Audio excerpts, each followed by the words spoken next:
bombard of waste of our taxpayer dollars. I don't know if anyone could have predicted social inclusion, learning, circumcision, voter inclusion. The list goes on. But what a horrifying list that is. And thank God for Doge and President Trump now. Yeah, and I would love to hear one person in the Democrat Party try to justify any of these line items.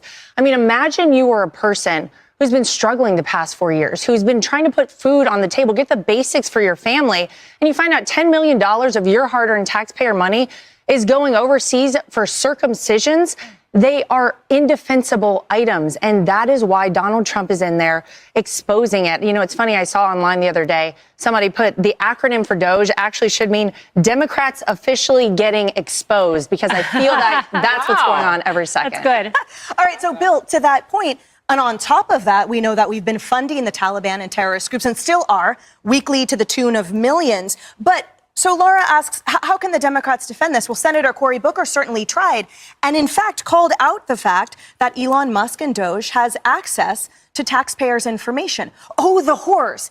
The reality is they are government employees, and so do the millions of current government employees that have access to our taxpayer information and have, frankly, stewarded it horrifically, as shown not only by these expenditures, by the constant breaches, by the constant wielding of it in weaponized form or fashion. And he concluded his statement, Senator Booker, by comparing it to Tiananmen Square.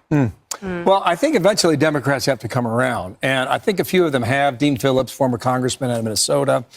Senator Mark Warner said something over the weekend that was contrary to what a lot of folks in his party were talking about.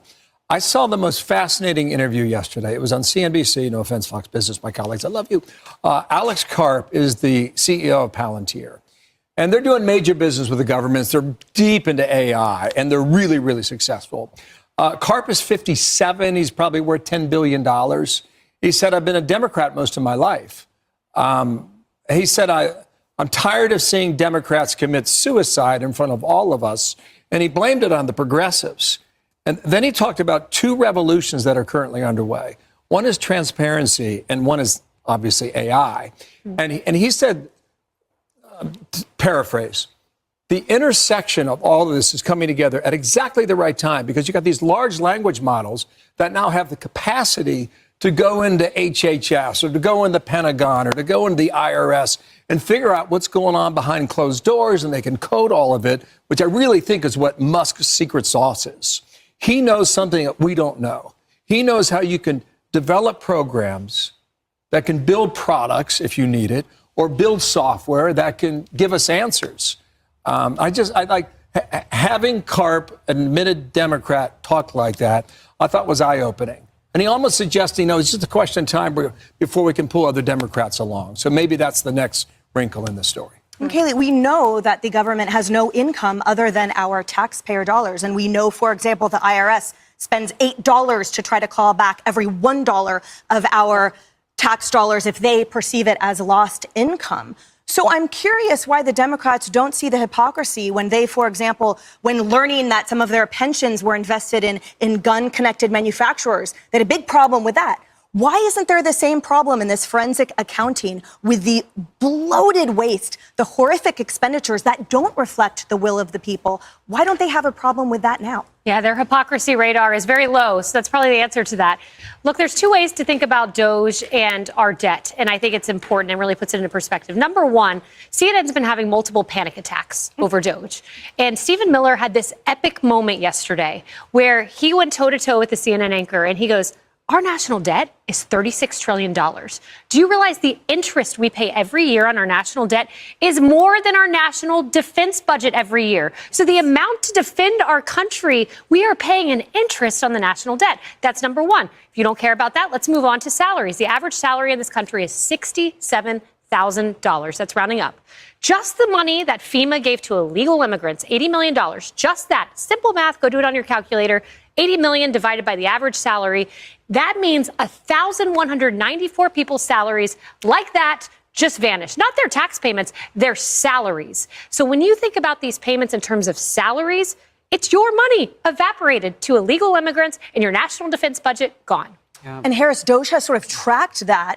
Now we're keeping track of what Doge is doing. So far they've talked about that they have saved $55 billion by canceling over 1,000 government contracts that Kayleigh was talking about that were determined to be wasteful or fraudulent. Now, that includes, to her point, those salaries, the amount of positions that they've extinguished, which, by the way, during my tenure as a federal attorney, for every position, for every person that left a position, for every two, they would only hire one. So, A, the formula for efficiency is not new, although not to this radical degree. And B, they have receipts for the efficacy, for the efficiency, for the transparency that, again, the American people wanted, and yet crickets on the left. Yeah, I would take a deeper look at that just as that one example, and I'd want to know, well, did they cut the salary of the person that they kept? Did they bloat it, and so you didn't really see that much savings by getting rid of the second person when you hired one versus two? So I would have that question. To me, this is a battle over the sustainability of the United States of America. And the left sees that you can have open borders, which are very expensive to run a country if you've got open borders and millions of people coming in who have yet to prove that they will be viable in an economy, many of them illegal, many of them underage, so they can't work yet. So how do they help with our viability? The national security issue there. And to me, DOGE is knocking down that $36+ trillion in debt with an idea. Let's look for these things, the misspent money all over the place, not just in a few agencies. You've got to look for it everywhere because national security is paramount. You want to put military troops at the border. Border agents need more money right now. I think Americans might support finishing the wall, but where are you going to get the money from? So take it from places that the money was misspent. Viability for this country is the end game. And what Democrats were doing were making us insolvent. What Trump and his team were trying to do, and I think will do, is make us more solvent. And that's what we want. Yeah. And I think Democrats viewed the United States of America as the size of the bloat of the federal administrative beast. Right? It could be a huge balloon that's empty. Yeah, they're fighting to sustain that, but the USA will thrive well outside of that. That's for sure.